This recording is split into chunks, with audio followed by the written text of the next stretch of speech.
سلام، وقت بخیر خدمت شما دوستای عزیز. امیدوارم که حالتون خوب باشه. حسن هستم.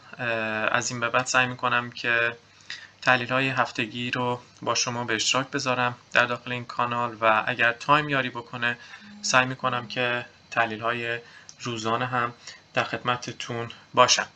خب این هفته آخرین هفته ماه فوریه 2025 هست و با توجه به تقویم اقتصادی خبر خاصی برای فردا وجود نداره. پس مستقیما میریم به چارتا که ببینیم چه خبره. اولین چارت که میخوایم بررسی بکنیم چارت ایندکس دلار هست در تایم فریم هفتگی. اگه دقت بکنید هفته پیش ما حرکت آنچنانی نداشتیم، یعنی جابجایی زیاد نبود. یه هفته قبلش رو اگر دقت بکنید کندل نزولی، یک کندل بریش کاملا قوی رو به همون نشون داده و بازار به سمت پایین بوده و اگر دقت بکنید هفته پیش نتونسته قیمت پایین این کندل ببنده. این یعنی اینکه یه حالت ریجکشنی اینجا اتفاق افتاده و احتمال اینکه قیمت به سمت بالا حرکت بکنه هست. فقط دقت بکنید که دوستان این فقط نظر شخصی بنده است و تحلیل شخصی هست و هیچ تحلیلی توی این بازار 100% نیست و تحلیل ها ممکن اشتباه باشن.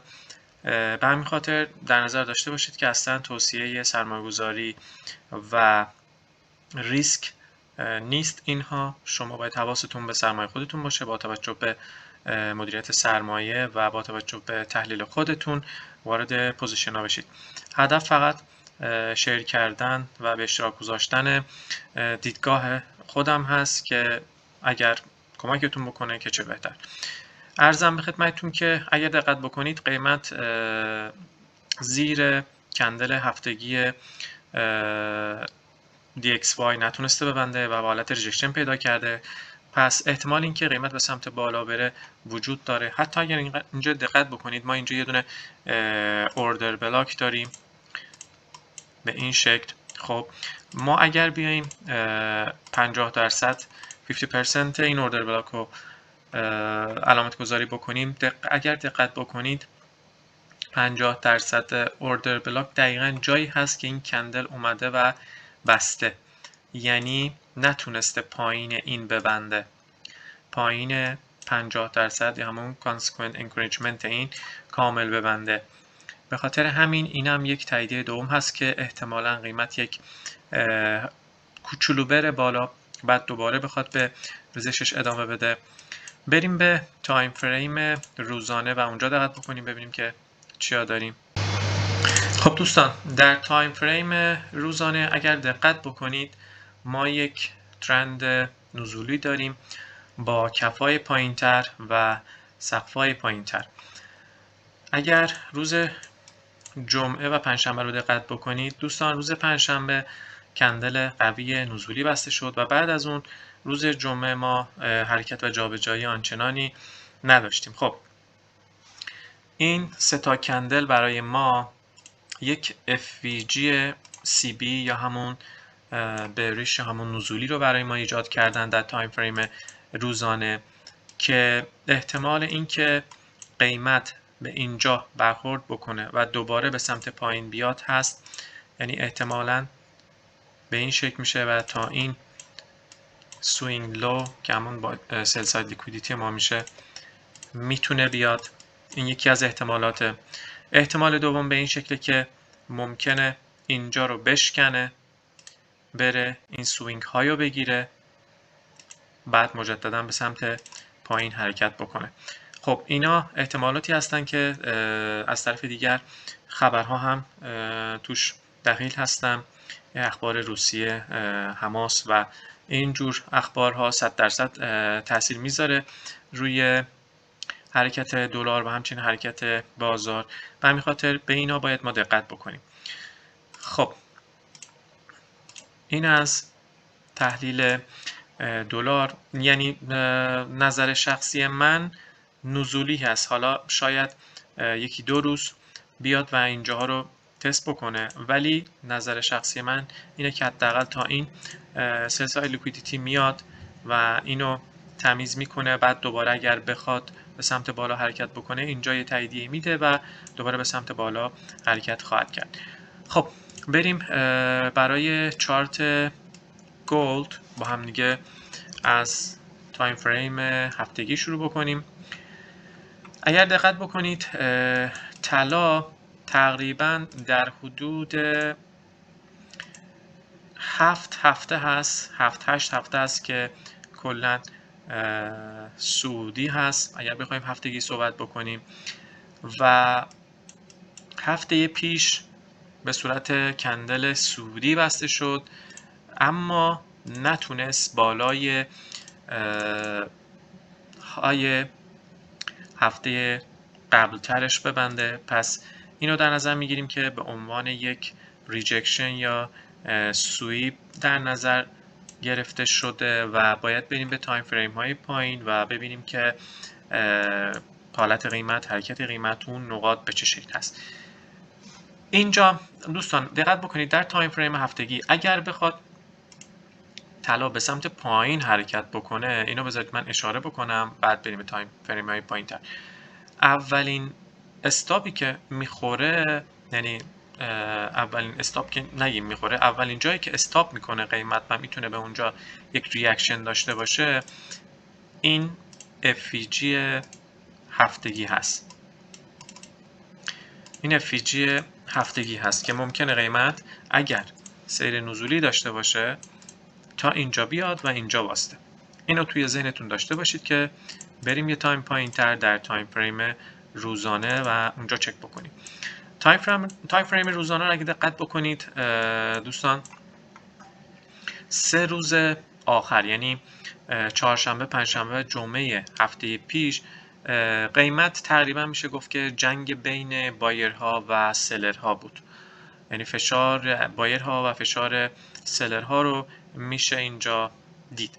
خب اینجا اولین چیزی که به چشم ما میخوره این FVG سعودی روزانه هست. اگر دقت بکنید این FVG سعودی روزانه هست که قیمت از اینجا حرکت کرده اومده این بالا، بعد که اینو ایجاد کرده، FVG روزانه رو ایجاد کرده، دوباره اومده به اینجا یک واکنش داده و اومده داخل کندل روز پنجشنبه بسته. اگر دقت بکنید قیمت داخل کندل روز پنجشنبه بسته. بذارید من زوم بکنم خدمتتون راحت تر ببینید. این کندل روز پنجشنبه هست و اینم کندل روز جمعه. و اگر دقت بکنید قیمت اومده داخل کندل سعودی روز پنجشنبه بسته. پس اولین کانفرمیشن یا تایید این که اومده یه ریاکشن گرفته از فیر ولیو گپ یا همون FVG روزانه، بعد اومده داخل کندل سعودی روزانه پنجشنبه بسته. پس این احتمال رو میتونیم بدیم که قیمت توی روزهای آینده میتونه به سمت بالا یه حرکتی داشته باشه برای گرفتن بای ساید لیکویدیتی ها.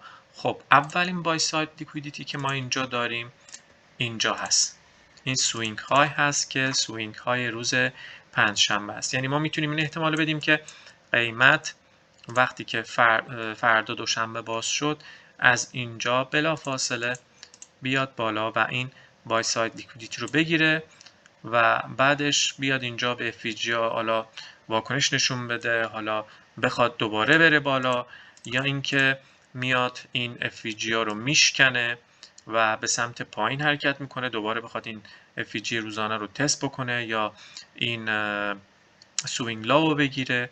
بستگی به روزهای آینده داره که ببینیم قیمت به چه شکل حرکت خواهد کرد. ولی نظر شخصی من اینه که به بای ساید لیکویدیتی سوینگ های روز پنجشنبه نزدیکه و احتمال گرفتن این بای ساید لیکویدیتی بیشتره.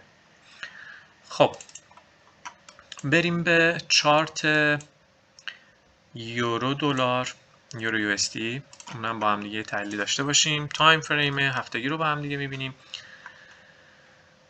اگر دقت بکنید دوستان، یه سل ساید لیکویدیتی اینجا داشتیم که تو تایم فریم هفتگی گرفته و همچنین یک FVG هفتگی داشتیم که قیمت اومده به اینا واکنش نشون داده و اینقدر قوی بوده که قیمت رو بالاش نگه داشته و به سمت بالا پرت کرده. خب من اینا رو پاک میکنم، بریم به هفته قبل و 2 هفته قبلش.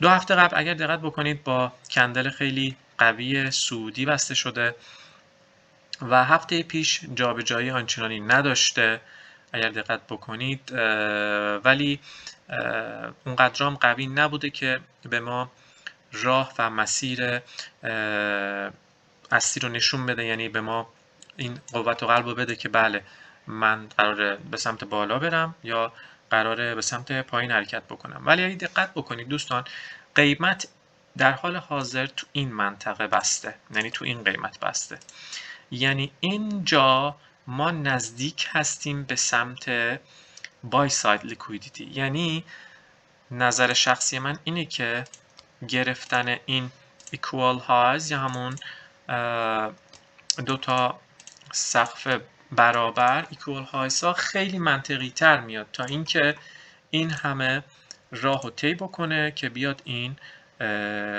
سل ساید لیکویدیتی ها رو بگیره.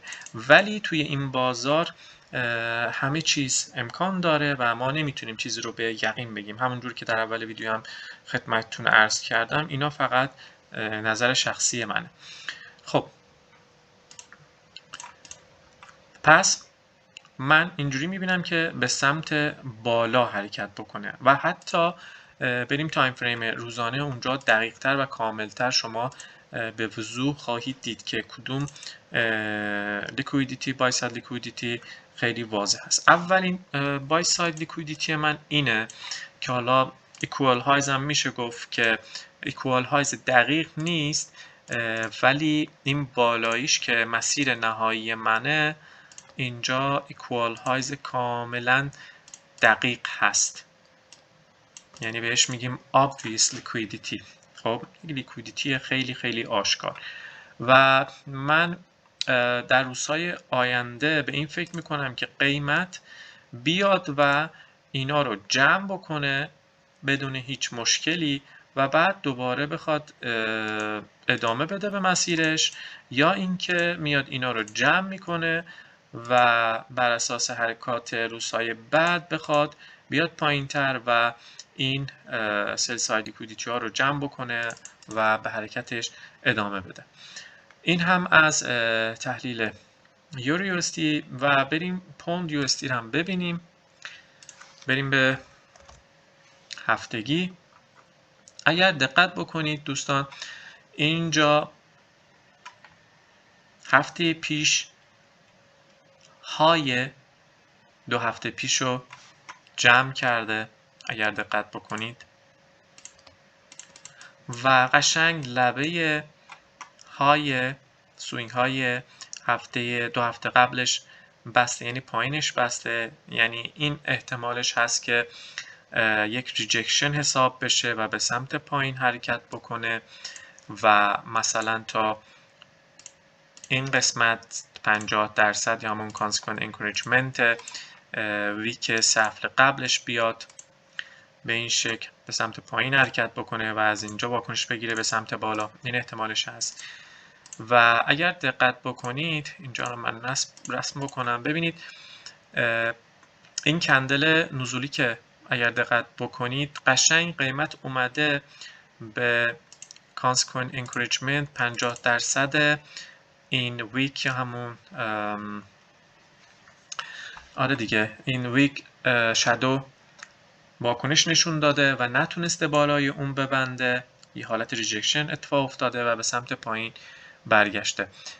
این دوتا کانفرمیشن بیشتر به نظر من این امکانو میده که یه حرکت پایینی خواهد داشت قیمت که بیاد پایین تر. حالا یه ذره من بخوام زومش بکنم، اینجا یک FVG هفتگی کوچولو هم ما داریم. پس با توجه به تحلیلایی که الان خدمتتون عرض کردم، ما یک کانفرمیشن برای این کانسکوین انکوریجمنت یا همون 50% شادو داریم. مورد بعدی اینه که از های 2 هفته قبلش ریجکت شده، به سمت پایینه، پس انتظار میره که قیمت یک لاوی بزنه. یعنی چی؟ یعنی به سمت پایین حرکت بکنه، یعنی از این قسمت یک سل ساید لیکویدیتی رو جمع بکنه، به این FVG هفتگی برخورد بکنه، بعد دوباره به حرکت خودش ادامه بده، یا اینکه پشت سر هم بیاد اینو بریک بکنه، یه پول بک بزنه و بیاد به کانسکوینت انکوریجمنت و ادامه داستان حالا در روزهای آینده مشخص خواهد شد. بریم به تایم فریم روزانه ببینیم در تایم فریم روزانه داستان به چه وضع هست. اگر دقت بکنید توی تایم فریم روزانه یک بای ساید لیکویدیتی اینجا ما داشتیم که اینو کلا برداشته، یعنی میتیگیت کرده اونو، و روز پنجشنبه یک کندل خیلی قوی داشتیم که تقریبا تا 50% اون کندل رو من پاک کنم که اینجا قاطی نشه، اینم مال هفتگی بود، به این شکل بذارم اینجا. خب بعد تقریبا تا 50% کندل سعودی قبلی هم اومده و ریترسی همون اصلاح کرده و از فردا ممکنه که قیمت به سمت پایین، به سمت این FVG هفتگی حرکت بکنه. حتی اگر دقت بکنید ما اینجا یک FVG روزانه هم داریم که هیچ کار نکرده، هیچ تاچ نشده و احتمال این هست که بیاد از هفتگی یه ریجکشن بده به سمت بالا، یا اینکه بیاد هفتگی رو اصلا رد بکنه، به این روزانه برخورد بکنه و از اینجا یه ریاکشن ببینه و به سمت بالا حرکت بکنه. یعنی این دوتا احتمال وجود داره. خب اگر به سمت بالا حرکت بکنه، بای ساید لیکویدیتیش کجا میشه؟ یک ایکوال هایز داریم که اینجا خیلی واضح هست، یعنی صفهای برابر ایکوال هایز داریم که obvious ایکوال هایز هست و اینجا به راحتی میتونه بیاد. اگر اینجا رو بشکنه به سمت این بای ساید لیکویدیتی میتونه حرکت بکنه. خب دوستان، این نظر منده و تحلیل های من در مورد هفته پیش رو بود که 100% تو روزهای آینده اتفاقایی توی قیمت و حرکتایی توی قیمت خواهد افتاد و اگر تایم باشه، همونطور که در اول ویدیو خدمتتون عرض کردم، تحلیل های روزانه هم خدمتتون توی یوتیوب شیر میکنم و به اشتراک میذارم که امیدوارم که مفید باشه براتون و بتونید ازشون استفاده بکنید. هر کاری داشتید میتونید از آیدی تلگرامی که زیر این پست میذارم با من در ارتباط باشید. موفق باشید و هفته معاملاتی خوبی رو براتون آرزومندم. به امید.